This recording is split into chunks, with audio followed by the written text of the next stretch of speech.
بسم اللہ الرحمن الرحیم۔ اب یہاں سے حدیث مطابع اور شاہد کے بارے میں بتانا چاہتے ہیں۔ مطابع اسم فاعل کا صیغہ ہے، اس کے معنی ہوتے ہیں اتباع کرنے والا، اور شاہد کے معنی گواہی دینے والا۔ تو شاہد اور مطابع کے معنی تقریباً یکساں ہی ہے، ایک جیسے ہیں، اسی لیے بعض محدثین ایک کو دوسرے کی جگہ میں استعمال کر لیتے ہیں۔ اصطلاح میں مطابع کسے کہتے ہیں؟ جب کوئی راوی ایک حدیث کو نقل کرے اور دوسرا راوی ایک حدیث نقل کرے اور یہ دوسری والی حدیث پہلے والی حدیث کے بالکل موافق ہو معنی مفہوم کے اعتبار سے، اس دوسری والی حدیث کا نام رکھا جائے گا مطابع، اور پہلی والی حدیث کو کہیں گے مطابع، یعنی اس کی پیروی کی گئی، اس مفعول کا صیغہ لائیں گے۔ اور دوسری جو حدیث ہے جس سے تائید ہو رہی ہے مضمون کی، تو اس کو کہیں گے مطابع، کیا کہیں گے؟ اسی کو بیان کیا ہے۔ اب اس کے لیے محدثین الگ الگ جملے استعمال کرتے ہیں، کہیں کہتے ہیں تابعہ فلان، یعنی ایک حدیث بیان کر دیں گے اور اس کے بعد لکھ دیں گے تابعہ فلاں، یعنی صحابی کا نام لے آئیں گے یا کسی کا کہ اس کی پیروی کی ہے فلاں نے، مطلب پیروی مطلب نہیں، مطلب یہ ہے اس کا پورے جملے کا کہ فلاں نے بھی اسی مفہوم کی روایت نقل کی ہے۔ لفظی ترجمہ یہ ہوگا کہ تابعہ فلاں، فلاں نے اس کی کیا کی؟ پیروی کی ہے، لیکن یہاں مطلب ہوگا کہ اس کا نام لکھا ہوگا وہاں پہ کہ اس راوی نے اسی مفہوم کی روایت بیان کی ہے جس کا تذکرہ آگے ہوا۔ جب کبھی ایسا ہوگا کہ حدیث پوری بیان کر دیں گے، اب دوسری حدیث کو نہیں لائیں گے کیونکہ کلام لمبا ہو جائے گا، اس میں اتنا لکھ دیتے ہیں تابعہ فلان، کیا لکھتے ہیں کہ فلاں نے بھی اسی جیسی روایت نقل کی ہے۔ کیا لکھ دیتے ہیں وَلَهُ مُتَابِعَاتٌ، کہ اس حدیث کی بہت سی متابعات ہیں، یعنی مطلب یہ ہے کہ یہ اس طرح کے مفہوم کی جو روایت ہے وہ متعدد طرق سے منقول ہے، اور کثرت طرق سے کیا ہے؟ منقول ہے۔ جس طرح بھی محدثین بولتے ہیں کہیں کہ حدیث لکھ دیں گے اور اس کے بعد لکھ دیں گے وَلَهُ مُتَابِعَات، کیا لکھیں گے؟ اس کی بہت سی متابعات ہیں، کیا مطلب؟ یعنی اس مفہوم کی بہت سی روایات ہیں، اس مفہوم کی، اور وہ ایک اشارہ اس بات کی طرف ہے کہ اس مفہوم کی روایت صرف اسی سند سے منقول نہیں ہے، بلکہ اور بھی سندیں ہیں جن سندوں کے ساتھ اس مضمون اور مفہوم کی روایت منقول ہے، ٹھیک ہے نا؟ اسی کو بیان کرنا دیکھو۔ وَإِذَا رَوَى رَاوٍ حَدِيثًا، جب کوئی راوی ایک حدیث کو نقل کرے، وَرَوَى رَاوٍ آخَرُ حَدِيثًا مُوَافِقًا لَهُ، اور دوسرا راوی ایک ایسی حدیث نقل کرے جو اس کے موافق ہو، یعنی پہلی والی حدیث سے کیا ہو؟ تو یسمى هذا الحدیث متابعا، اس حدیث کا نام رکھا جاتا ہے مطابع، اس میں فاعل کے صیغے کے ساتھ، یعنی دوسری والی حدیث ہوگی مطابع اور پہلی والی حدیث ہوگی مطابع۔ کون سو رہا ہے؟ غزالی جگہ باقاعدہ سو رہا ہے کون ہے؟ غزالی ہے؟ کیا نیند آ رہی ہے؟ کتاب اتاب کی نہیں سامنے؟ کتاب کہاں ہے؟ کتاب نہیں ملی؟ سو رہے ہو؟ غزالی کہاں ہے؟ نہیں آیا؟ دیکھیے یسمى هذا الحدیث متابعا، تو اس حدیث کا نام رکھا جاتا ہے کیا؟ مطابع، اس میں فاعل کے صیغے کے ساتھ، اس میں فاعل کے کہہ رہے ہیں وَهَذَا مَعْنَى مَا يَقُولُ الْمُحَدِّثُونَ، یہی مطلب ہے اس کا جو محدثین فرماتے ہیں تابعہ فلان، جو محدثین کہیں گے نا تابعہ فلان، اس کا مطلب یہ ہوگا کہ اس فلاں نے بھی پہلی حدیث جو مذکور ہے کتاب میں اسی مفہوم کی روایت اس نے بھی کیا کی ہے؟ نقل کیا، ٹھیک ہے نا؟ وَهَذَا مَعْنَى مَا يَقُولُ الْمُحَدِّثُونَ، یہی مطلب ہے اس کا جو محدثین فرماتے ہیں، کیا فرماتے ہیں؟ تابعہ فلان، اور کرے وَكَثِيرًا مَا يَقُولُ الْبُخَارِي فِي صَحِيحِهِ، اور اکثر و بیشتر امام بخاری رحمۃ اللہ علیہ اپنے صحیح میں فرماتے ہیں، یہی کہتے ہیں وَتَابَعُوا فُلَانٌ، حدیث لکھ دیں گے اور اس بعد لکھ دیں گے تابعہ فلان، یعنی فلاں نے بھی اسی طرح کی روایت کیا کی ہے؟ نقل کی ہے۔ تو امام بخاری کثیرم ما، یہ ما جو ہے نا تاکید کے لیے آتا ہے، کثیرم ما جیسے قلیلم ما، تو کثیرما اکثر و بیشتر اور بہت زیادہ امام بخاری رحمۃ اللہ علیہ اپنی صحیح میں یہ بات فرماتے ہیں.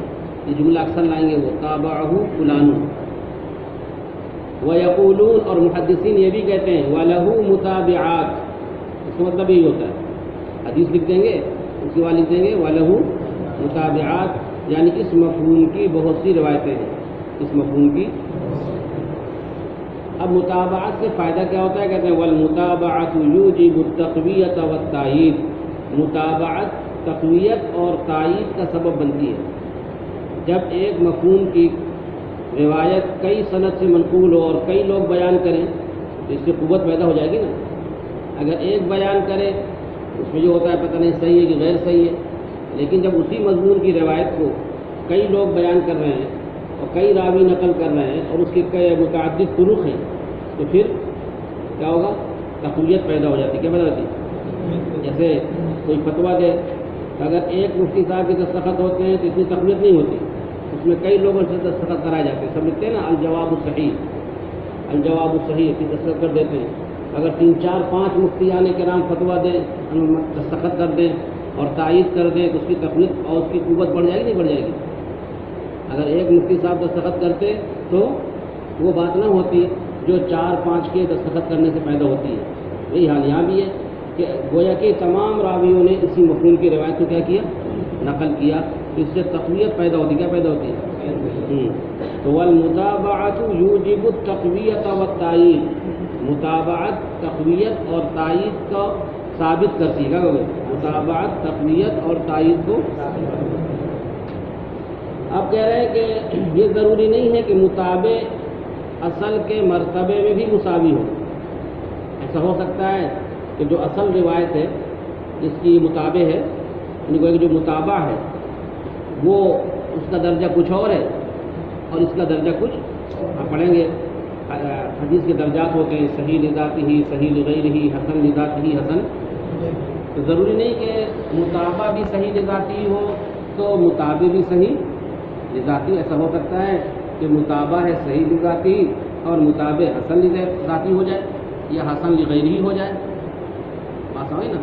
تو گویا کہ موافقت کرنے کے لیے اور موافق ہونے کے لیے مرتبے میں مساوی ہونا ضروری نہیں. اس کو سمجھا رہے وَلَا يَلْزَمُ أَن يَكُونَ الْمُتَابِعُ مُسَاوِيًا. اور ضروری نہیں ہے کہ متابع مرتبہ میں مساوی ہو اصل کے. اصل سے مراد ہے متابع. کیا مراد ہے؟ کہہ رہے وَإِن كَانَ دُونَهُ، اگر وہ اس سے مرتبے میں کم بھی ہے تو يَصْلُحُ لِلْمُتَابَعَةِ، وہ متابعت کی صلاحیت رکھتا ہے. وہ حدیث اگر مرتبے میں کم بھی ہے تب بھی وہ متابعت کی صلاحیت رکھتی ہے اور اس سے گویا کہ تقویت اور تائید پیدا ہو جائے گی. بات ہے نا؟ اصل کا مطلب ہے متابع، جس کی پیروی کی جائے، جس کی تائید کی جائے، جس کی موافقت کی جائے، اس کو کہتے ہیں متابع. اور نمبر 2 والا جو ہوگا اس کو کہیں گے متابع.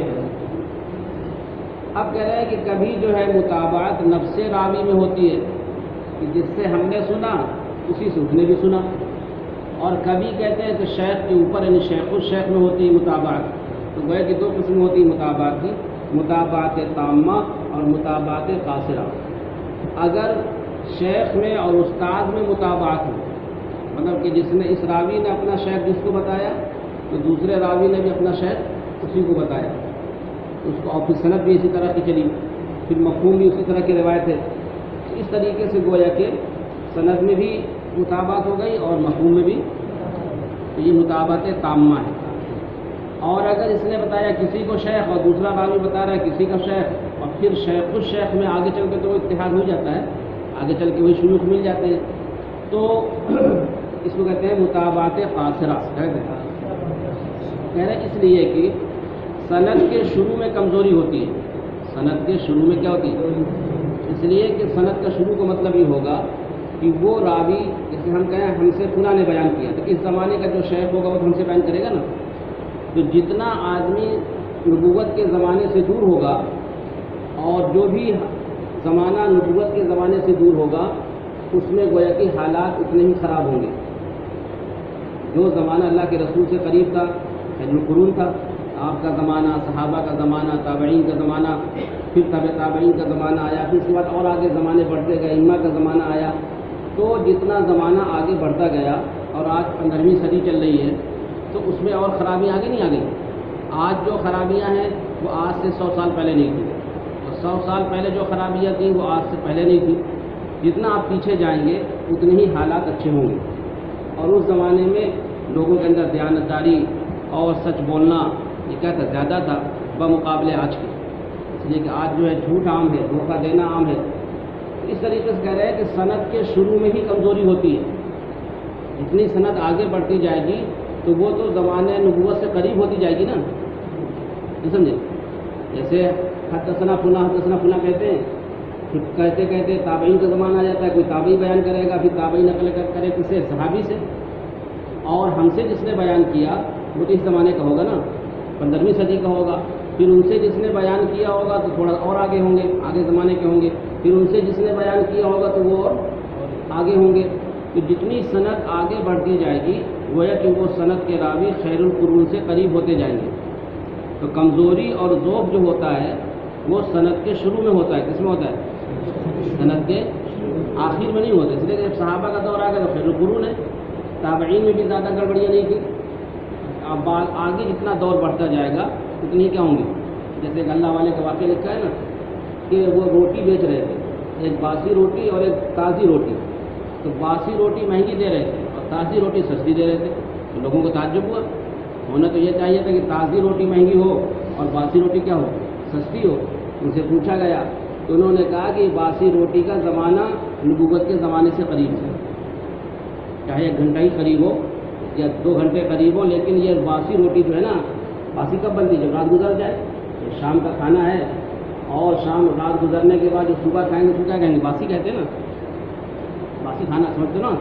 تو مطلب یہ ہے کہ ایک رات گزر گئی تو آج جو کھانا بنے گا وہ تازہ کہلائے گا، اور کل کا جو کھانا ہے وہ کیا ہے؟ باسی ہے. لیکن کل کا جو کھانا ہے وہ زمانے نبوت سے کیا ہے؟ قریب ہے. اللہ والے یہاں تک سوچتے تھے.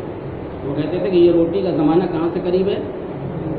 زمانہ نبوت سے قریب ہے. اس لیے اس کی قیمت اور اہمیت زیادہ ہے بمقابلے تازہ روٹی کے، کیونکہ ان کی نگاہ آخرت پہ ہوتی ہے.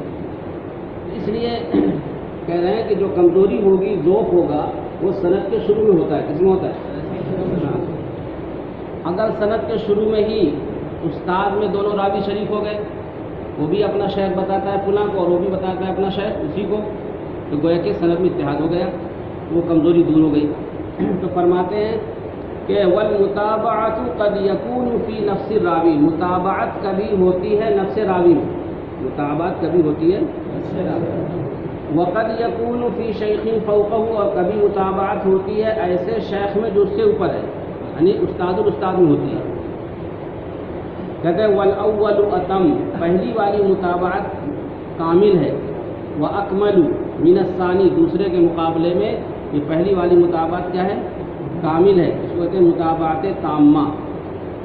کیوں؟ لأن الوہن فی اول الاسناد اکثر و اغلب، اس لیے کہ کمزوری سند کے شروع میں زیادہ ہے. کمزوری اور ذوق جو ہوگا نا وہ سند کے شروع میں کیا ہوگا؟ زیادہ ہوگا. بات آئی نا؟ اب دیکھیے کہہ رہے ہیں کہ متابع جو ہے، جو دوسری حدیث ہے، کبھی کبھی ایسا ہوگا کہ وہ متابع کے بالکل لفظ میں بھی موافق ہوگی، معنی میں بھی موافق ہوگی. یعنی لفظ بھی وہی ہوں گے جو متابع کے، اصل تھوڑا متابع اس کی اتباع کی جا رہی ہے. تو متابع اور متابع دونوں کے لفظ بھی ایک ہے، اور جب لفظ ایک ہے تو مفہوم تو ایک ہو گئی. تو اس میں کہتے ہیں مثلہ، کیا کہتے ہیں؟ اور اگر لفظ بدل جائے اور مفہوم یکساں ہو تو اس کو کہتے ہیں نحوہ. اس میں آئے گا اکثر مشکات وغیرہ میں، کہیں کہیں گے مثلہ اور کہیں کہیں گے نحوہ. یہ سمجھ لیجیے گا کہ مثلہ اگر ہے اس کا مطلب یہ ہے کہ یہ حدیث پہلی والی حدیث کے لفظ میں بھی موافق ہے اور معنی میں بھی کیا ہے؟ موافق ہے. اور جہاں کہیں گے نحوہ تو اس کا مطلب ہوگا کہ لفظ تو بدل گئے اس حدیث کے، لیکن معنی اور مفہوم نہیں بدلا، بلکہ اس میں مترادف لفظ آ گئے. کیا آ گئے؟ اس لیے آپ پڑھ چکے ہیں کہ روایت بالمعنی جائز ہے. روایت بالمعنی تو راویوں نے اس لفظ کے بجائے دوسرا لفظ استعمال کر دیا، لیکن معنی میں کوئی فرق نہیں پڑا. معنی میں. تو اگر لفظ اور معنی دونوں میں موافقت ہو تو اس کو کہتے ہیں کیا؟ مثلہ، کیا کہیں گے؟ اور اگر صرف معنی میں موافقت ہے، لفظ بدل جائے تو اس کو کہتے ہیں نحوہ. ٹھیک ہے نا؟ مشکات میں جگہ جگہ آئے گا، دیکھیے گا، یہ سب یاد رکھیے گا. تو کہہ رہے ہیں والمتابع ان وافق الاصل فی اللفظ، متابع اگر موافق ہو اصل کے لفظ میں اور معنی میں تو یقال کہا جاتا ہے مثلہ، کیا کہا جاتا ہے؟ وَإِنْ وَافَقَ فِي الْمَعْنَى دُونَ اللَّفْظِ، اور اگر یہ متابع معنی میں موافق ہو نہ کہ لفظ میں تو کہا جاتا ہے نحوہ، کہا جاتا ہے. اب یہ کہہ رہے ہیں کہ متابعت میں شرط یہ ہے کہ دونوں حدیثیں ایک صحابی سے منقول ہونا چاہیے. یعنی متابع جس صحابی سے منقول ہے تو متابع بھی اسی صحابی سے کیا ہونا چاہیے؟ منقول ہونا چاہیے. اور اگر مفہوم دونوں حدیثوں کا ایک ہے لیکن صحابی بدل گئے تو پھر اس کا نام بدل جائے گا، اس کا نام جائے گا شاہد. اب متابع نہیں کہیں گے اس کو، بلکہ کیا کہیں گے؟ شاہد کہیں گے. ٹھیک ہے نا؟ یعنی مفہوم دونوں کا ایک ہی ہے تقریباً، اس سے بھی موافقت ہوتی ہے، اس سے بھی موافقت ہوتی ہے. فرق یہ ہو گیا، اصطلاحات ہیں یہ کہ اگر ایک صحابی سے دو روایتیں نہیں، دو طرح کی روایتیں منقول ہیں، یعنی مفہوم ایک ہی ہے لیکن دو راویوں نے نقل کیا اور ایک صحابی سے منقول ہے تو اس کو کہتے ہیں متابع. کیا کہتے ہیں؟ اس کو کہتے ہیں. اور اگر دو صحابی سے منقول ہو جائے تو اس کو کہیں گے دوسری والی حدیث کو شاہد. ٹھیک ہے نا؟ دیکھیے کہہ رہے وَيُشْتَرَطُ فِي الْمُتَابَعَةِ أَنْ يَكُونَ الْحَدِيثَانِ مِنْ صَحَابِيٍّ وَاحِدٍ، اور متابعت میں شرط ہے کہ دونوں حدیثیں ایک صحابی سے منقول ہوں. اور متابعت میں شرط ہے کہ دونوں حدیثیں وَإِنْ كَانَا مِنْ صَحَابِيَّيْنِ، اور اگر وہ دونوں حدیثیں دو صحابیوں سے منقول ہوں تو یقال لہ شاہد، اس کو کہا جاتا ہے شاہد. جیسے کہ بولا جاتا ہے، کہا جاتا ہے لہو شاہد من حدیث ابی ہریرہ.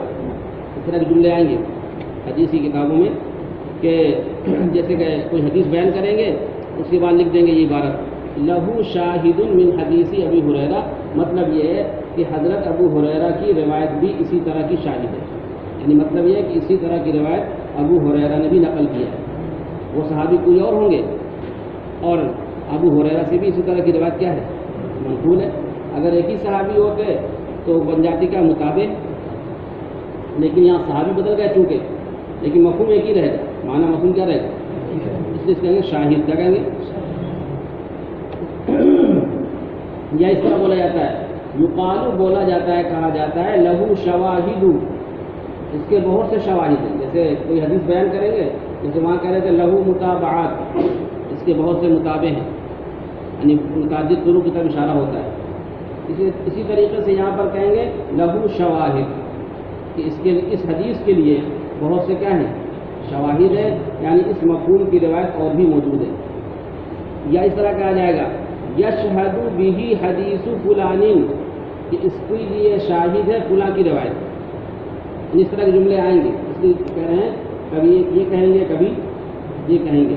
تو یاد رکھیے گا سب سے مراد یہی ہے کہ شاہد کے معنی ہوتے ہیں جبکہ ایک مفہوم کی روایت دو صحابہ سے منقول ہو تو دوسری والی حدیث کو ہم کیا کہیں گے؟ شاہد کہیں گے. اگر ایک ہی صحابی سے منقول ہے اس کو متابع کہتے ہیں. تو متابعت میں شرط ہے کہ دونوں روایتیں یعنی متابع اور متابع ایک ہی صحابی سے کیا ہوں؟ منقول ہوں. اور شاہد میں یہ ہوتا ہے کہ دو صحابی سے الگ الگ روایتیں منقول ہوتی ہیں لیکن مفہوم دونوں کا ایک ہی ہوتا ہے. یہ تو ہو گئی اصطلاحات کو. وبعضهم يخصون المتابعة بالموافقة في اللفظ، اور بعض محدثین متابعت کو خاص کرتے ہیں موافقت فی اللفظ کے ساتھ. یعنی وہ یہ کہتے ہیں کہ اگر دوسری والی حدیث پہلی والی حدیث کے لفظ میں موافق ہے تو ہم اس کو کہیں گے متابع، اور اگر دوسری والی حدیث پہلی والی حدیث کے لفظ میں موافق نہیں ہے بلکہ معنی میں موافق ہے تو ہم اس کو کہیں گے شاہد. یہ گویا کہ لوگوں نے کچھ اور تخصیص کر دی، یہ بھی ایک تعریف ہے. تو بعض حضرات خاص کرتے ہیں متابعت کو، بعض حضرات کیسے؟ بالموافقت فی اللفظ، لفظ میں موافقت کے ساتھ. لفظ میں، اور شاہد کو خاص کرتے ہیں فی المعنی، یعنی معنی میں، کہ معنی میں موافقت ہوگی تب ہم شاہد کہیں گے. سواء کان من صحابی واحد او من صحابیین، خواہ وہ منقول ہو ایک صحابی سے یا دو صحابی سے. اس کی اس کا لحاظ نہیں کیا انہوں نے، بلکہ دیکھیں گے کہ دوسری والی حدیث پہلی والی حدیث کے لفظاً موافق ہے یا موافق نہیں ہے. اگر لفظ میں بھی موافق ہے تو معنی میں موافق ہوگی، اس کو کہیں گے مطابق، اور اگر معنی میں موافق ہے لفظ بدل گئے ہیں اس کو کہیں گے شاہد، چاہے وہ ایک صحابی سے منقول ہو یا. وقد یطلق الشاہد والمتابع بمعنی واحد، اور کبھی کبھی شاہد اور متابع کا استعمال کیا ہوتا ہے ایک ہی معنی میں، یعنی کبھی متابع کو شاہد کی جگہ بول دیتے ہیں، کبھی شاہد کو. والامر فی ذلک بین، اس صورت میں معاملہ واضح ہے. واضح مطلب یہ کہ متابع اور شاہد کے معنی تقریباً یکساں ہیں، اس وجہ سے محدثین ایک کو دوسری کی جگہ میں کیا کر دیتے ہیں، استعمال کر دیتے ہیں. وتتبع طرق الحدیث واسانیدها، حدیث کے طریقوں کو تلاش کرنا اور ان کی سندوں کو تلاش کرنا، لقصد معرفت المتابع والشاہد، متابع اور شاہد کی معرفت کے ارادے سے. تو اس تتبع کو نام رکھا جاتا ہے اعتبار. اعتبار بھی ایک اصطلاح ہے.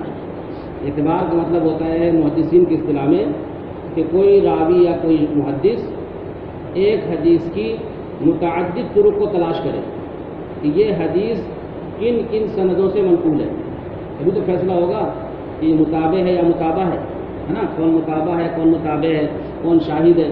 وہ یہ کہہ رہے ہیں کہ متابعت اور یہ جو ہے متابع اور شاہد کی معرفت کے لیے، متابع اور شاہد کی